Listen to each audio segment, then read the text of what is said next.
Hi, good afternoon once again. Thank you so much for Uli and the panelists to be already on the stage. So we'd like to start the final session of day one, and this is all in-person session. So this will be chaired by Uli, our very good friend, and also he is an eminent professor in this area as well. So maybe Uli, you could introduce yourself and also please introduce your panel. Thank you. Thank you so much. Yeah, it's my great pleasure to chair this panel and on fiscal policy challenges and climate goals. And my name is Ulrich Volz. I'm a professor of economics at SOAS, University of London, where I'm also directing the Center for Sustainable Finance. And I'd like to use this opportunity to thank very much our friends at ADB and ADBI for jointly organizing this conference. Always a great pleasure to work with you, and we have a long track record of joint collaborations in research and policy work, and we're keen to continue that. So when we talk about fiscal policy challenges and climate goals, I think there are two very important dimensions which are closely intertwined. And the first one is the impact of climate change, both kind of physical impacts, but also transition impacts on public finances, on sovereign risk, and on debt sustainability. So in the keynote speech earlier today from Shamshad Akhtar, we heard already about this vicious circle of debt, climate, and underdevelopment. And so this is really a critical issue for finance ministries, for fiscal policy. And so there is an important question around how can finance ministers climate-proof public finances, how to make sure that public revenues are not hit too badly, and at the same time, how to make sure that expenditures related to climate change are also manageable. And then the second, and again very much related question is, how can fiscal policies be used to foster climate action? And this is not only relating to direct fiscal spending, which of course has to be part of the equation. There are a lot of, especially on the adaptation side, a lot of investments that are needed that are most likely not going to be conducted by private investors, which have a very strong public goods character, and which will also generate enormous returns for the economy. But it's also about how to use fiscal tools to incentivize low carbon investment, also adaptation investment, and very importantly, disincentivize environmentally harmful economic activities. So there is a kind of very broad challenge, and we have here three distinguished panelists with us for this session, who I'm not expecting to answer all these or address all these issues at once, but who will give us some insights from country but also regional perspective. And we have with us Boby Wahyu Hernawan, who's the director of the Center for Climate Finance and Multilateral Policy at the Indonesian Ministry of Finance. It's great to have you. We have with us Professor Sayuri Shirai, who's a professor of economics at Keio University, and of course also has been long affiliated with ADBI. She also served at the Bank of Japan as a board member, among other distinguished positions. And then last but not least, we have Hamza Malik, who's the director of the Macroeconomic Policy and Financing for Development Division at UNESCAP in Bangkok. And I will ask my panelists to kick us off with some initial remarks, not too long, 5 to 7 minutes. And then we'll have some follow-up conversation. And I would very much like to involve all of you. So this is meant to be a bit of an interactive session. So don't fall asleep now. Please stay alert. And then sooner or later, raise your hand with some very concise questions or comments. No long presentations from the floor. All right. So Well, let me first invite Boby to talk about some Indonesian experiences. Can you tell us about challenges that you're facing regarding macro financial implications of transition away from high carbon to low carbon economy, and how Indonesia is dealing with this? Thank you, Professor Volz, and good afternoon, everyone. It is my pleasure to have here, and thank you to ADBI to have me here and also in the discussion in the panel session. So let me start with the perspective of a country, especially in Indonesia here. So when we are dealing with the climate change, of course, we should deal with the macro financial implication of the transitioning out of the high carbon economy. So as we know, mostly in the country, carbon intensive sectors, including energy sector, including the power generation and agriculture, of course, contribute for over 80% of global greenhouse green emission. So this is also important to know that the carbon intensive sector also have a major impact to global economy that approximately representing 20% of the global GDP. So this is the fact at the moment. So therefore, we have to think that a large scale of this investment should be carefully managed, and because it may result in economic and social disruption.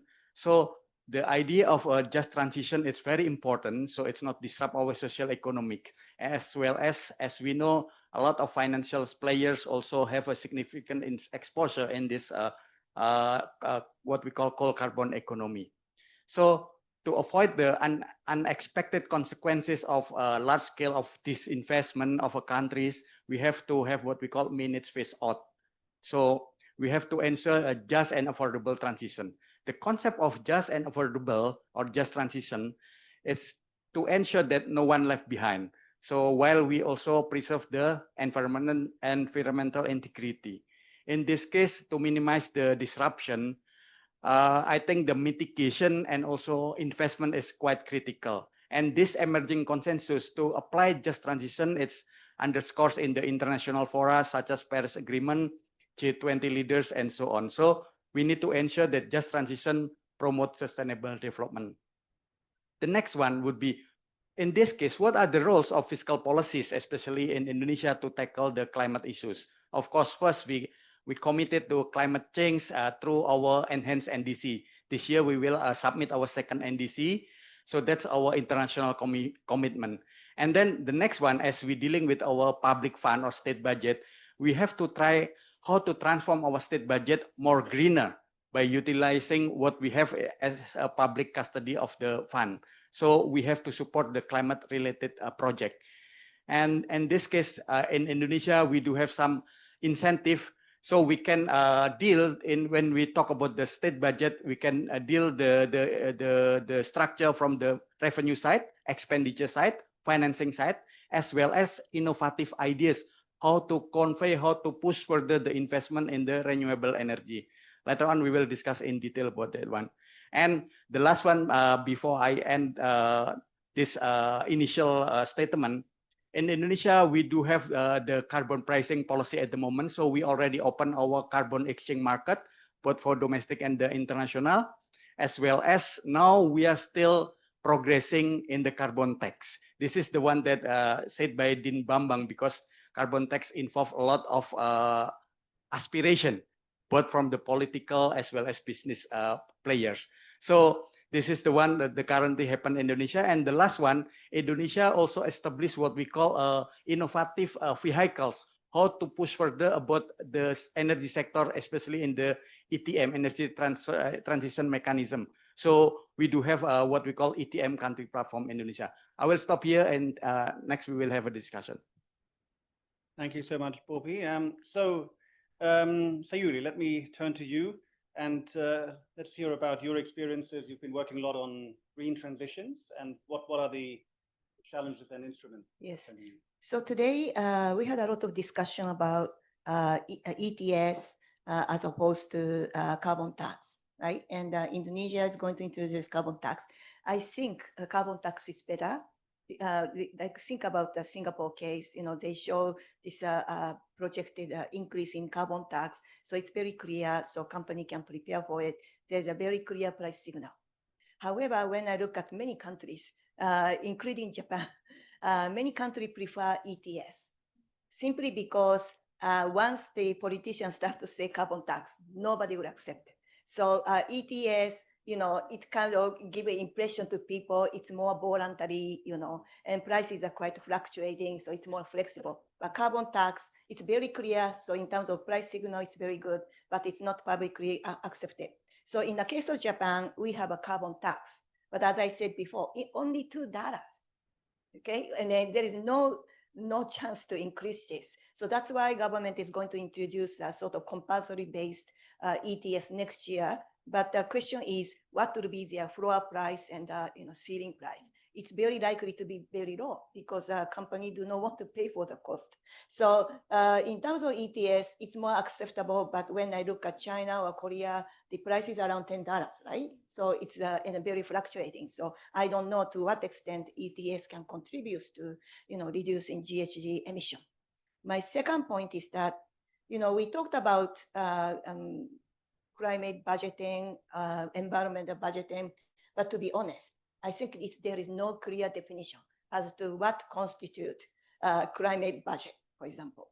Because as somebody mentioned today, I also work on adaptation, but there is no clear definition as to what could be included under the adaptation related infrastructure building, right?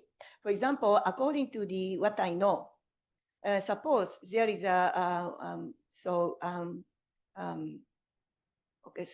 suppose we create water fence, okay, to cope with the flood. This can be related to earthquake, right? It can be related to climate-driven, flood. How do you differentiate? According to the definition that people use by multinational development banks, they are supposed to include only preventive. So climate-related, adaptation-related segments should be included, but it's not really clear, to be honest. And then in Japan, I think this adaptation concept is still new. It's not really clear in the budget. And I think one of the best examples is the case of UK. I think there is a climate change committee, right? And then it's an independent expert group, and they check UK's path to the net zero emission every 5 years. And they check what policy are useful to achieve this target. And then they also estimate the impact, right? We don't have that in Japan.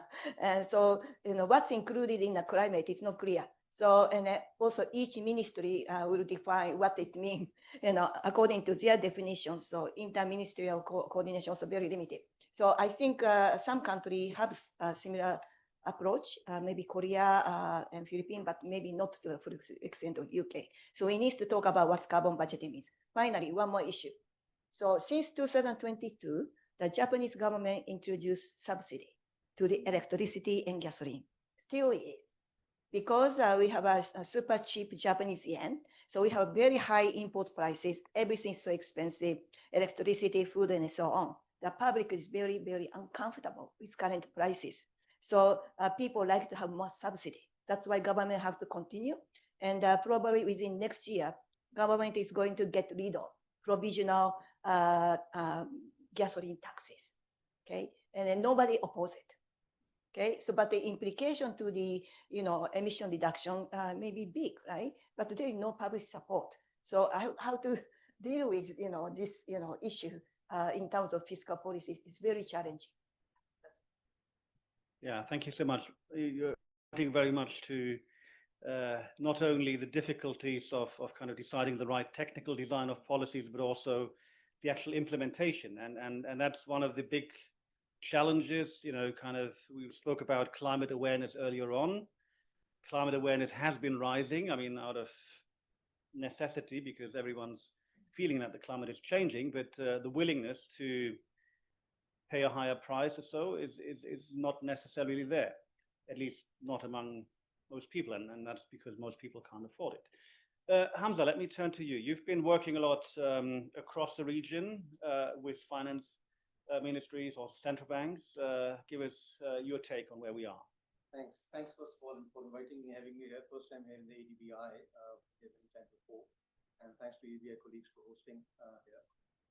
Let me first a context setting remark. This is based, the points I'm going to highlight are based on our ongoing project in a way, trying to figure out, not working? And there were some slides. Is that better?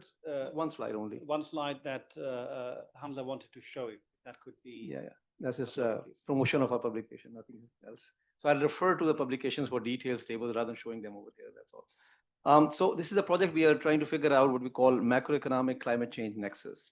And it's a dynamic relationship. It's a two-way street. It's a 3-year project. So we are done with phase 1 and 2 in a way, and we are about to enter phase 3, which is actually into the policy stage. One of the very first things we have learned is, and it's not an understatement, everybody understands it over here, it's extremely complex to understand the impact on the economy of climate change, both physical and transition risks. You look at the different sectors, you look at GDP growth, productivity levels, labor supply, employment impacts. We've looked into the sectoral details, agriculture, industry, energy, so on and so forth. You bring in climate action policies that are introduced to affect climate change. They also have very complex impact on climate change in return, such as we talked about ETS and carbon pricing, transition pathways, so on and so forth. So there's a lot of uncertainty. That's the very first fundamental message. We should not jump the gun saying we know how much is the impact of climate change on, let's say, today's purpose, fiscal policy, and this policy should be done. There's a lot of sobering effect needs to be happen. We built something, and that's why the first report on the left one, if somebody's interested in, the paper 1 in the morning talked about it, ND gain index. So we built on that actually and focused on macroeconomic indicators, developed an index, focusing on the exposure side and then on the coping ability side. Within the coping ability side, again, we expanded the range of indicators used, going in the details of that. That's something that is already published. Now, coming to the main focus of the discussion today, what can be done from fiscal perspective when you look at the economy and climate change nexus? So there's 3 points I'm going to make quick ones. One, as a first line of defense, increasing the scale and affordability of long-term financing for government is critical. There's something, one aspect of it, or 2 aspects of that, which we have been working very actively for the last 6-7 years at least, is one is on taxation and one is on debt. So on taxation, for instance, there's a lot that can be said on what kind of policies can be done. We studied last 20 years trying to discern what are the lessons that countries have, can be drawn for countries that have shown progress in terms of increasing tax GDP ratios. Tax administration and use of digitalization turns out the strongest one. Removal of wasteful tax exemption is the other one, and third one, streamlining of tax rates, for instance. But a more interesting, newer idea relatively, which I want to share today is, we also estimated the maximum tax potential of countries. So focusing only on taxation and tax efforts, including carbon prices, is not going to raise your revenue. The tax is a lot. Beyond a certain threshold, you don't get revenues if you keep imposing taxes. What matters, what we show is actually improvement in social economic indicators. So we applied that on the request of my home country, Pakistan, for instance. So once you improve the corruption index and bring it to average of the OECD countries, the tax potential GDP goes up to 5.4% significantly. If you increase the investment on government investment on education, for instance, again, tax potential goes by 6.1%, and few other scenarios we have developed. So the point is, focus more on how money raised is being used and a much bigger impact on outcomes rather than just the taxation. On the debt side, very quickly, the 2 strands of research we want to share. One is, I think it was touched upon in the morning by Dr. Akhtar as well, the need for a long-term debt sustainability assessment. We have been very uncomfortable with IMF World Bank methodology. They're good for a certain purpose, but in the context of pursuing sustainable development or climate change, they're not very helpful. So what we developed a macroeconometric model trying to basically incorporate the SDG investment requirements in the model, assess the impact of these investments on environment, social, and economic dimensions, and then see what happens to the debt. So what happens is, and we apply to certain cases in 9 countries in total, and the first one was Mongolia. So what happens is initially, of course, debt level goes up significantly, but over time, and we define over time by 20 years, it certainly comes back to same levels as prescribed by IMF debt sustainability analysis, for instance. The difference is they are prescribing that to happen in 3 to 5 years. We are saying give them time over 20 years. The rationale being, if countries are borrowing and investing in sustainable development, give them breathing space, find them solutions, so on and so forth, rather than penalizing them on fiscal consolidation and trying to bring debt sustainability under a very short time horizon. So that's one on the debt part, one which I thought is interesting. Other one is what we're arguing, and we gave as an input to the F54 conference that was concluded last week, is distinguishing between the sources of debt. It becomes extremely important.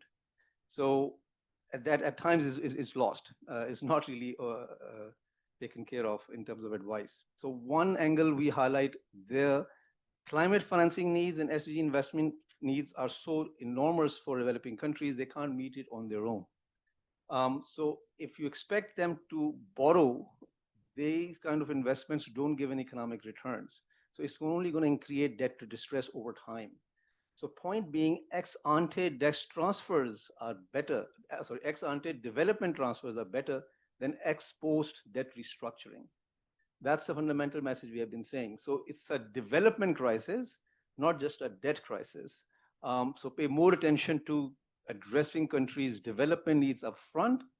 You may be able to avoid actually coming up with providing debt relief and messy debt restructuring later on. So that's the first point. There are many other points we can come back to later on the role of credit rating agencies, of ODA, and so on and so forth. I won't touch upon that. The second point is, I've already talked about, the second was on debt one. The third point, which I think already been covered, I was taking notes here. A lot of papers will cover that, how to embed basically climate issues in fiscal policy making. These are known things. This is something the phase 3 of our research project at the moment, currently ongoing. We'll finish it next year. The first, of course, we all understand the impact of climate change disasters having impact on revenue side, expenditure side, debt sides. It's already well established. The other thing which is not talked about much today is the transition impact. Some countries may be accelerating transition to meet the NDC requirement, for instance, too much, having in turn impacts on growth and export competitiveness, thus may be leading to unemployment concerns, which maybe need compensation from the fiscal side as well. So that's an indirect effect coming on that. Third, which Uli, you were talking on the coffee break, technologies are evolving very, very quickly. In fact, unexpectedly quickly. So if countries continue to rely on traditional sources of revenues from fossil fuel-based industries, they may be in for a surprise down the line. And another one which is not mentioned enough, again, Uli, you have highlighted in your research, I know climate shocks can push up perceived sovereign debt risks and interest costs, which in turn comes back and haunt countries quite a bit, either in terms of high inflation and thus high interest rates, or default risks and so on and so forth. So these are known things. Then paper 1 today in the morning, I think talked about already, trying to figure out the impact separately on revenues and expenditures. So I won't elaborate on that. There's a call for making public investments more climate risk friendly. Again, been touched upon indirectly, use of innovative financing modalities. That's one. I'm going to leave before the next round just some thoughts, something we have been discussing in the team. What should we be aware of as we get into the details of some of these issues which have been talked about? So a lot of policy changes will require changes in laws and regulations going forward. The question is, are countries' fiscal authorities in particular ready for that? Do they have the capacity to be able to handle those kind of things? Do they have the capacity of buying in from stakeholders? So in our experience, when we take our research to the country level, there is a lot of silos in countries. So Ministry of Power, Ministry of Climate Change, Ministry of Finance don't gel together very quickly, very easily. It creates huge problems. So overarching, you may have a right desire to handle climate change or do the transition, but when you get into the nitty-gritty, nobody knows who's leading which aspect of the entire strategy. So that's something you really need to pay attention to. Second is policy coherence, both within the finance ministry and then across ministries, again, is extremely important. From country's perspective, our experience in Philippines, Vietnam, even Indonesia, it takes literally a year or more than a year just to set up some sort of a government steering committee to figure out who is leading what is the overarching plan. So that countries need to pay attention to. Second last point is, which is again something very interesting, a lot of regressions and modeling tools have been used, but my concern is when you have so much uncertainty, can you really use this kind of cost-benefit analysis? cost effectiveness kind of analysis? Not really. So alternative decision-making tools are used. One tool which we have used is a strategic foresight analysis. You build scenarios under extreme uncertainty. There are 3 or 4 other alternative strategies as well that can and should be used, or rather than trying to pin down through modeling or through regressions. This has value, but the range of uncertainty is far too much to convince them. A last point is, let's not forget about the social implication of some of the impacts. So carbon tax tend to have inflationary implications. Can everybody absorb those things equally? Not really. There might be risk for job losses. A lot of countries actually express that when we talk to them in person. They're very concerned about the just aspect of the transition part.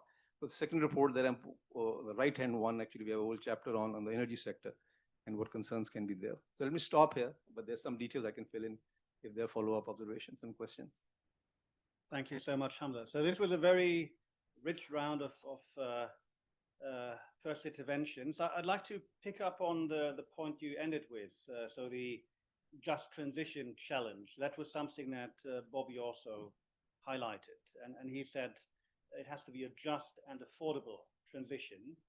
And it's pretty obvious that this is also something where finance ministries need to be deeply involved in. Although I think also the point you made about, government coordination, well, it's not only government, we need really coordination within government, but also other public bodies, and of course also private sector, unions, and so on. So it's really a all economy coordination challenge. But so on just transition, or just and affordable transition, Boby, can you maybe tell us a bit more about your thinking, your government's thinking, also with respect to what are the tools that you can use? Maybe you can highlight also some experiences you have already, because I think that at the end of the day is really, if the transition is not just, we're not going to have a real transition, really. Well, thank you. Let me start with a very short explanation about the function of our fiscal process, the state budget. As mentioned previously, of course, we can see the state budget in the revenue side, expenditure, financing aspect, and also innovative instrument that we can use. Let me start in Indonesia. In the revenue side, of course, as mentioned previously, we have a tax incentive and a direct government support as well, especially for the government guarantee and then PPP scheme of the sustainable project. And the expenditure side, of course, we already disperse or spend some of the money to the line ministries, depend on their responsibilities on the sustainable development of our national priorities. And one important key is when we think about the expenditure side of our state budget is from the central government, we do what we call like the climate budget tagging. That's important one to track the impact later on. And the climate budget, we not only did for the central government, but we also now tracking all the climate budget for all the provincial level, the municipal level. That's very important as well. The next one key aspect of our state budget is what we call ecological fiscal transfer from the central to the provincial level. This is also to encourage, to incentivize the municipal government to do something, to do more about the mitigation and adaptation project in their area. Now, the next one, when we're dealing with the financing aspect of our state budget, Indonesia is also a pioneer in what we call in the green suku issuance in 2018. This is kind of one of a kind at the moment in 2018. We issued a global green sukuk, and then it's also continue with the global green bonds. And now we already have what we call the thematic bond, the blue bond, green bond, as well as with the SDGs bond. That's in the financing aspect. And another initiative the government of Indonesia did for the financing aspect is what we call the debt for nature swap. We did this with Germany and US for the preservation of the coral reef. So we do manage to have the debt for nature swap in our preservation of our coral reef. And in terms of innovative action that we did, we create in the energy sector what we call ETM country platform. This is the key when we have to dealing with the just aspect. So with this ETM country platform, we are all the parties to collaborate.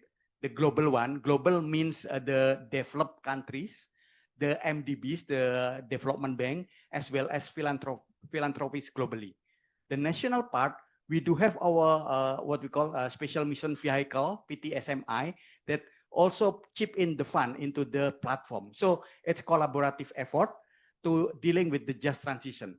In our national priorities, our just transition is how to first dealing with the strengthening our grid sector, the grid transmission. That's very important before we actually really boost the renewable energy in our country. So strengthening the grid transition as well as clearly increase the speed of renewable energy development. The next one about the social and governance aspect when we talk about the just transition. In the social aspect, of course, the fiscal having a lot of support for the social safety net as well. This is very important. And in terms of the climate awareness, we did the awareness through the line ministries according to their responsibilities. So this is climate awareness to make sure that each of the communities now aware, and in the future it will happen that a lot of renewable energy, a lot of clean energy will be in the place, and they should adapt or they should change their, let's say, their culture or their job even. So this is the one that we did in our country, the social aspect. And the governance aspect, we already embedded the ASG framework to each of, let's say, procurement as well as the framework for the government as well. So when we issue our securities, the instrument, we already apply the ESG framework, and we did annually the impact report for our government securities. Thank you. Thank you so much. Sayuri, you mentioned carbon taxes as, you know, that's of course kind of the textbook #1 policy response. So, and also say the IMF, you know, kind of they publish report after report recommending India to have a $200 a ton carbon tax. But as you were highlighting, you know, it's not really progressing. And I mean, a couple of years back when Macron became president in France, he did actually try, and then he had big style protests on the street. So we know that carbon taxes are extremely difficult to implement, and at the same time, I mean, we also know that that's also textbook. You know, the revenues could be given back to the people and reallocated, especially to those that can't really afford these price increases. So, and the whole discussion about carbon taxation is indeed, at the end of the day, very much a social discussion. But what's your take on kind of this connecting this kind of policy with redistributive policy? Yes. So I prefer carbon tax, and also because it's predictable in terms of tax revenue. We can use as tax revenue for, you know, promoting the low carbon technology and supporting low income people, etc. So from many angles, I really think carbon tax is better, but from the context of implementation, it's very difficult. I want to mention one more issue. I think it's very difficult to narrow down this what government is doing to decarbonize economy just by looking at fiscal policy. Okay, the reason is that, for example, many countries, including Japan, the government try to promote renewable energy supply by using FIT, feed-in tariff. I think everybody knows. So, you know, if there is a, you know, renewable energy generators, the government, electricity company buy at quite high prices. So it gives incentive for the project generator to increase renewable energy. Now, who will pay for this cost? Actually, users. So it's the government decide, but utility company, try to buy those renewable energy from project developers at high prices, but that will be passed fully on users, which means individual and companies. Okay, so actually, looking at Japan's case, they are paying quite a lot of money. If if I convert how much money they are spending, individual companies annually, it's about equivalent to 0.7% GDP. Okay, and then government separately under their budget, they are spending some money for research and development, for the renewable energy, and etc. And that is another 0.7%. So indeed, it's like a 1.4% of GDP, right? But if you just focus on the fiscal policy, you are only looking at half of it. So I think it's very difficult to narrow down this issue to the fiscal policy. So from the individuals and the companies' point of view, they are already paying quite a lot of money. Now, under this situation, it's very difficult for the government to sell the idea of carbon pricing, and so that's why government never say it, but I understand that they are trying to push for ETS because it's more flexible, floor and ceiling. So that is an issue. I think we have to broaden the role of government by including this fit. Also grid. If the electricity companies expanding grid to connect renewable energy places to the Tokyo, right? And then again, utility company make investment, capital spending. Basically, almost no budgetary spending here. So utility companies again pass all those fixed costs to the users. Okay, so this is nothing to do with the budgetary framework, right? So I think we have to really broaden these topics. Otherwise, we are missing the cost which are already paid by individual and companies. Can I say one more point? I want to talk about inter-ministerial collaboration since you talk about it. Recently, I had a chance to talk with various government in Asia. One very important issue in terms of inter-ministerial collaboration is about Ministry of Environment and financial regulator. Okay. Now, Ministry of Environment, they are usually the one who are committed to NDC, right? So they collect this greenhouse gas data and submit to the UNFCCC based on UNFCCC guideline, and the verification is done by UNFCCC expert, right? So that is domestic, okay? And so the government try to get those data from corporate sectors facility level, GHG emission, okay? That is one effort they are doing. Completely separate initiative. The financial regulators, such as OJK in Indonesia, like Financial Services Commission or Financial Services Agency in the case of Japan, they are responsible for monitoring listed companies.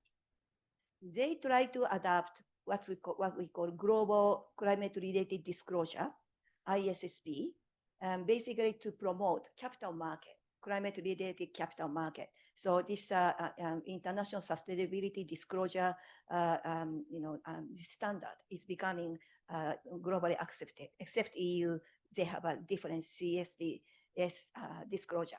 Now, among the financial regulators, they are talking about, let's promote listed company to produce a GHG emission under GHG protocol. Now, GHG protocol is most across the border. It's not domestic. So the company have to calculate the, factory, induced emission in Japan or Thailand, Indonesia, across the border. And also suppliers, right? Scope 1, Scope 2, Scope 3. So it covers so many countries. So, and then verification is supposed to be done by auditor, right? Completely different initiative. And I don't really see much talks between them.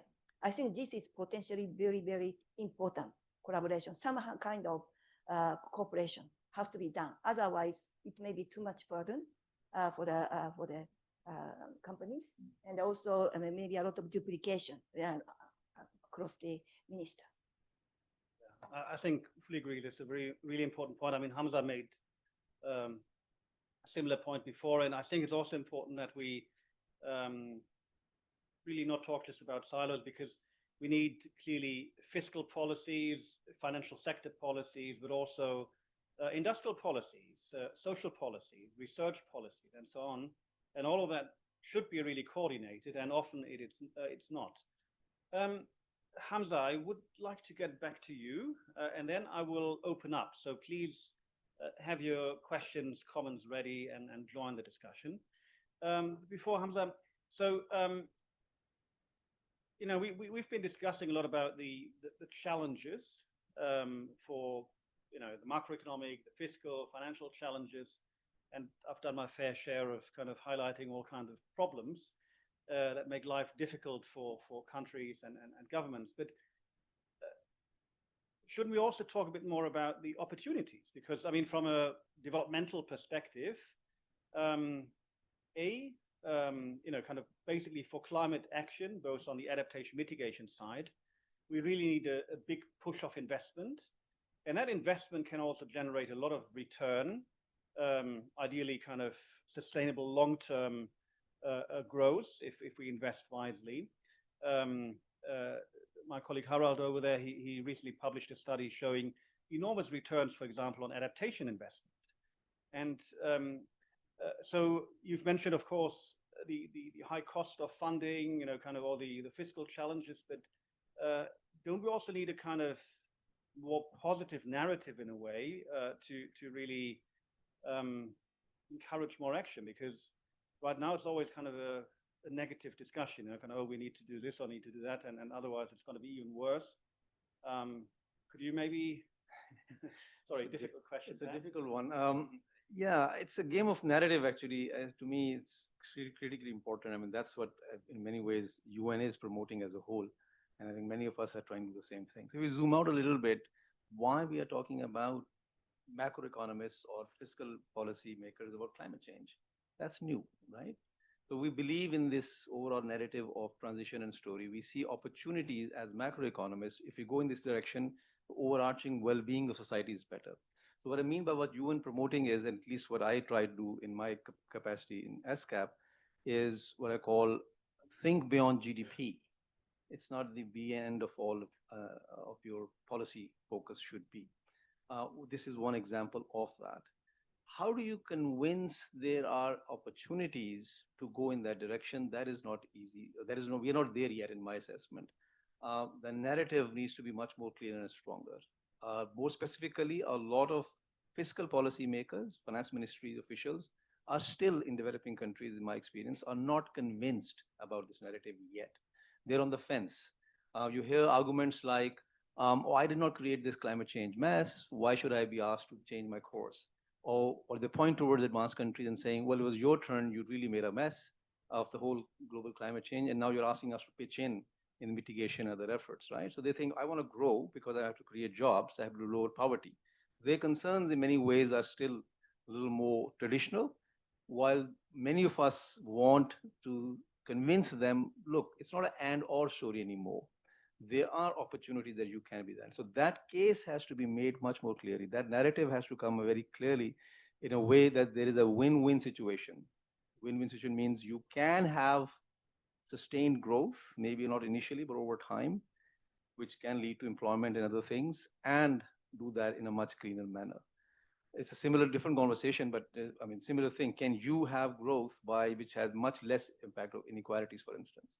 So these are the conversations that are still going on in my, I think it's not settled. When I was, as a macroeconomist teaching 20 years ago, macroeconomists were least concerned about climate change. I remember the colleague in my next office, the professor, he was an environmental expert. And we had no virtually,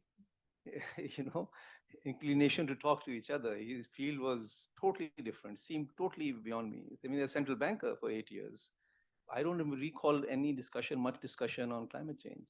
I think Mark Carney wrote a paper in 2003 for one of the first central banker who said, well, we should pay attention to the thing. 2003, he had a speech actually, Mark Carney, yeah, right? So things have evolved quite a bit. So why it has evolved? I'm trying to answer your question. Because people have begun to see opportunities. That is why they're going after. The green bond market has been exploding because investors are seeing a lot of potential there. There was a paper here initially asking a different question. But where is all that money going? If there's so much money being raised now, for example, through green bonds, why are we not seeing the right impact? But at the moment, investors are seeing the opportunities and they're going in that directions. They are complying more with disclosure standards. They are developing taxonomies across the board.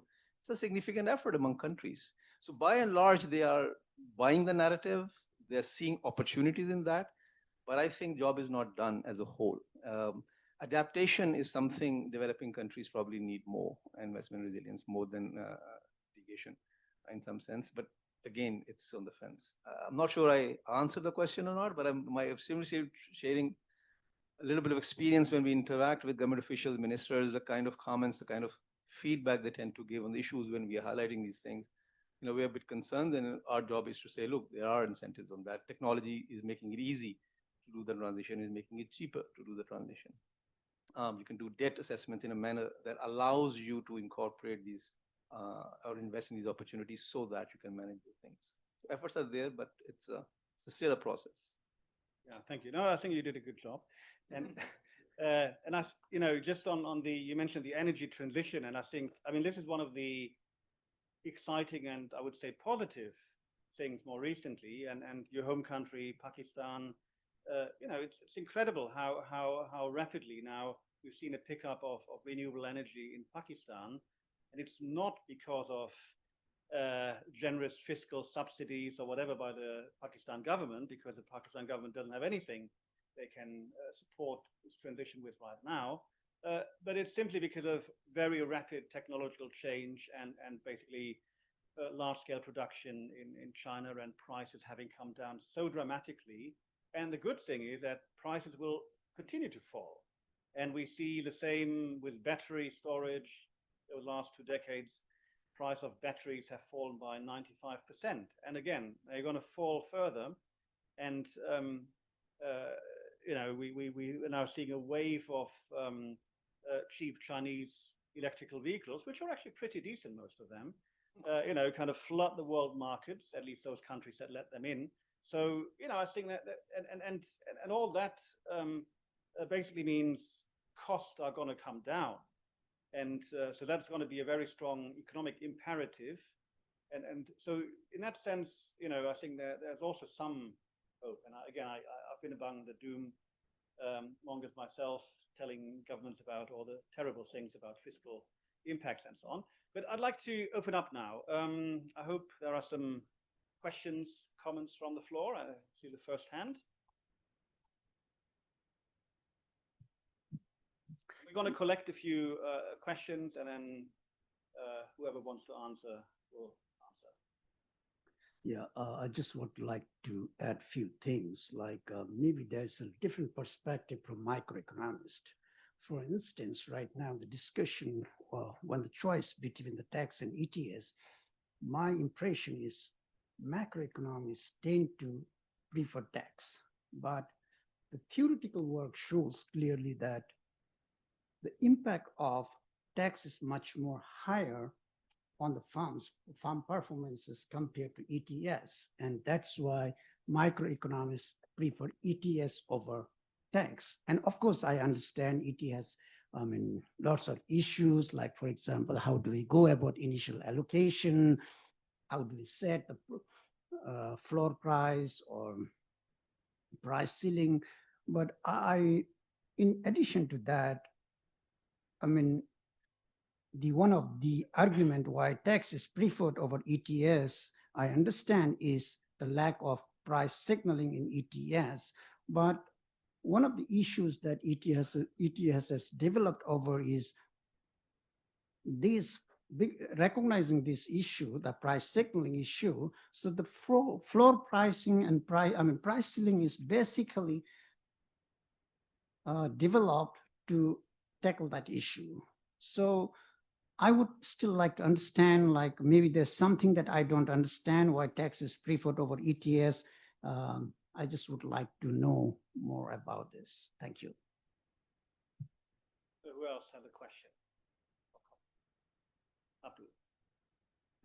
A great discussion. I'm curious to hear. So one of the things that's come out from the discussion is that political unpalatability of a lot of climate policies like carbon tax is a key constraint. We know, so it's come out, sorry, it's come out in the whole day's discussion that we haven't been doing enough, right, to achieve our climate goals. In your view, if you were to recommend one thing that can sort of help overcome the political challenge, what would it be? Is it changing the narrative, as Hamza was saying? And if so, in what way do you sort of relabel the carbon tax into a, I don't know, a clean air commitment or something like that, something that doesn't mention tax? Or is it talking about the revenues generated, or some other things? Is it raising general public climate awareness so that there's more public pressure? I'm just curious because generally speaking, I think we're all, for economists, we sort of agree and we know it's the political challenge. And in fact, I would love to see more research on on overcoming the political economy rather than more studies about the economics effects of this policy or that. Thanks.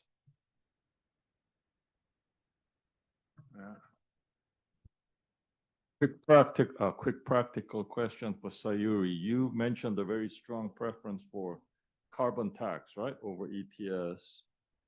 But in practical terms, right, in these lower middle income and lower income countries with limited institutional and administrative capacity, in that perspective, which would be better in terms of institutional constraints? Thank you. So I'm interested on the just transition that Boby was raising, and then also I think that discussed earlier. So I remember that it is not that easy to transition from a coal energy production into a cleaner one in Indonesia in particular, and also in other places. Has there been any effort to identify who actually getting most of the cost of this transition, and then how fiscal authority or fiscal policy needs to react or respond in order to minimize the cost to those who are badly affected and smoothen the process of transition itself? Thank you. Okay, so final question, John. Just very quickly, we're talking about fiscal policy challenges, and just touching on what Dr. Akhtar said in her keynote speech. To what extent do the panelists feel that these fiscal policy challenges have become more pronounced in recent years? Fiscal space is a concern, of course, and these are very difficult challenges to overcome. So underlying the shift towards climate, of course, is this fiscal constraint. So to what extent do you think they have worsened, or what are the solutions on the fiscal side? Thank you so much. It's almost as if I had paid you to ask the question. But all right, we have around 10 minutes. So I don't know who wants to start. Pick whatever point. Quick ones, yeah. I can pick quick ones on the question from Abdul. Narrative is one thing, but one exercise, for instance, I didn't elaborate that. When you do the strategic foresight, you build scenarios which can make you look very scary. That can nudge you. So you share that with policymakers. So you can have scenarios of baseline. If you don't do anything, this is what it is. There's a marginal change, adaptive change, and radical change. And you can build those things, and then you can translate that into numbers. So you show them that how bad things can be in numbers rather than an estimate. That helps the cause. That can actually, if you can tell that story to politicians, they might get the message much more clearly than some technical numbers. I'm not sure, but just offering one observation on that one. Is fiscal policy more, challenges are more pronounced? I tend to normally use an analogy here, distinguishing between different developing countries. So one is a country which is in a ICU, which is Pakistan, for instance, an IMF program. They don't have much liberty, they just want to survive. One is in the hospital ward. They're not in ICU, they're okay, but they're just trying to figure out how to grow. One is they're trying to walk out of the park, which is more development, and one who wants to run. That is the climate environment change. So you keep adding more and more objectives to fiscal policymakers is going to make their job challenging, because the people delivering those things are not that easy to adjust to changing requirements. So expecting fiscal fiscal authority officials to really understand and absorb the entire debate going on now, which is relatively new, is asking them a lot. Traditionally, in developing countries, there's a huge technical capacity building gap. And then on top of that, they tend to move from different ministries to ministries in many countries. So there's no continuity also. So in general, the fiscal policy has become much more harder to do because they've been now asked to intervene or be aware of many of the challenges. The other ones, but I'll let my panelists respond to that. Thank you. So let me also kind of address and share our experience with regard to the carbon tax development in Indonesia. So this is a really technocratic view. It's not a business or politician view. So in the technocratic view from Indonesia perspective, so at the moment we are objectively identify each of the sector. Of course, energy sector is the most that we now having the roadmap. At the moment, we did implement the ETS for the electricity subsector in the energy sector.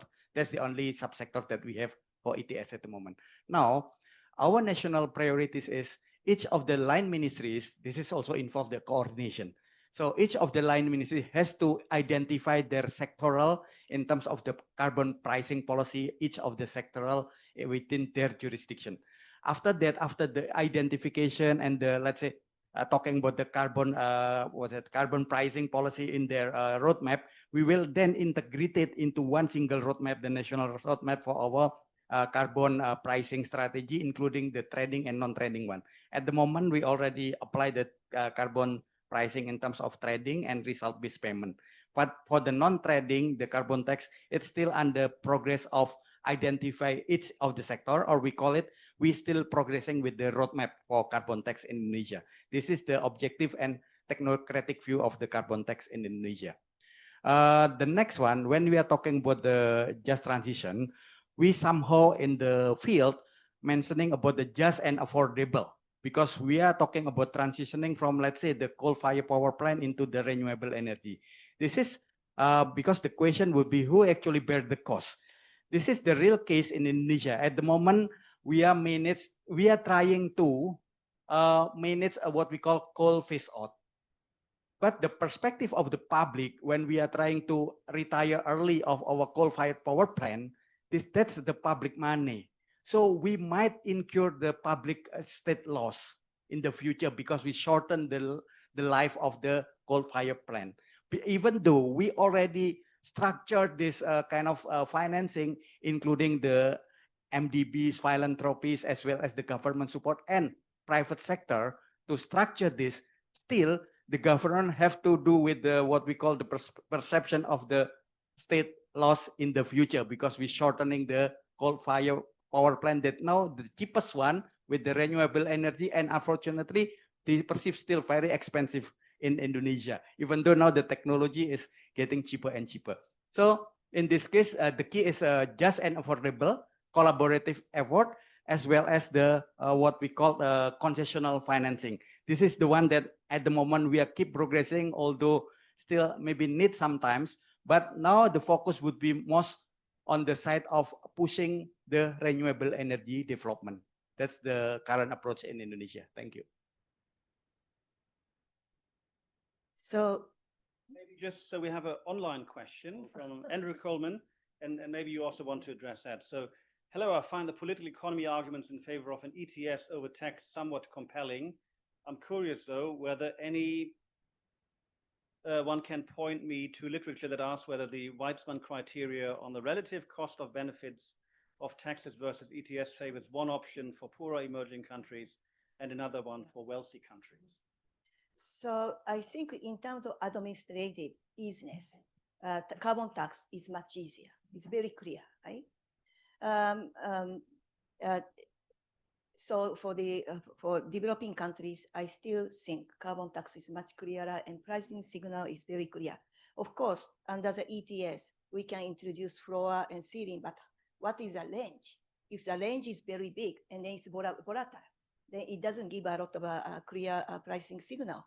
So in the case of Singapore, I mentioned, they have a very clear pathway that taxes up to 2030. That is very clear. So I think it's much easier. And if we have ETS, government have to think how much allowances they should keep aside, and then it's very difficult administratively. Everybody knows it. So I think you have to think very carefully. To be honest, I think carbon tax is easier. One more issue about the coal power plants. Okay, so Japan, China, Korea, we have also a lot of coal power plants. I think we discussed in the past. And so they try to spend a lot of money and to increase renewable energy and grid, but also they spend some money for CCS and co-firing, right? Of course, government can give some subsidy for the technology, but ultimately, I think many countries, in a case of utility company, they are the one who make investment for CCS, co-firing, and renewable. So eventually it will be passed on users. So I think, again, I just want to emphasize when we talk about this energy policy, we cannot just look at fiscal policy, so this kind of user, pass-through, it has to be considered. Finally, fiscal policy, I think Japan and many other countries, we have no fiscal space. So it's very difficult now to sell this idea, importance of climate change to the public. So I want to make two more remarks, one technical regarding dinner and one on substance. And I actually want to refer back to John's question about fiscal space and indeed following up on Shamshad's presentation earlier on this morning. I think the situation is very clear. I mean, you were just referring to lack of fiscal space in Japan, and that is another issue to worry about. But of course, Japan, still has other opportunities compared to developing emerging countries in the region. And so in the next couple of days, I hope a new ADBI working paper will be published, and Shamshad drew on some of these points.